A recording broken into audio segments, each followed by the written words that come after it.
गसाइगाव महकुमानि सिङाव थानाय आसाम सोनाब बंग सिमानि श्रीरामपुराव मैया सिमालटापु पुलिसनि सिग्रोमनायाव सिमालटापु ओनसोलाव आयेन बेरेखायै रां दाबिग्रा सा 9 सुबुंखौ हमनो हादों।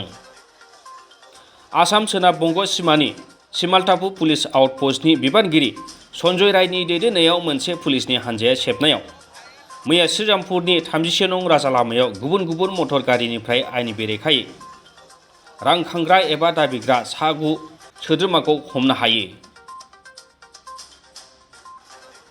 आयेन बेरेखायै रां दाबिग्रा दुथांफोरखौ गसाइगाव महकुमानि गुबुन गुबुन गामिनि थागिरि होनना मिथिनो हानाय जादों।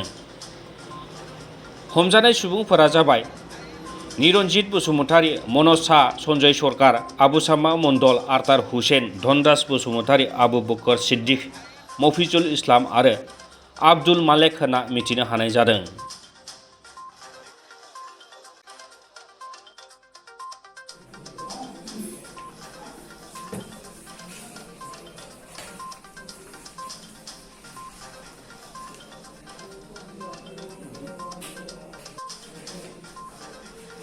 गसाइगावनिफ्राय सनाराम मुसाहारिनि रिपर्ट, समनि रादाब।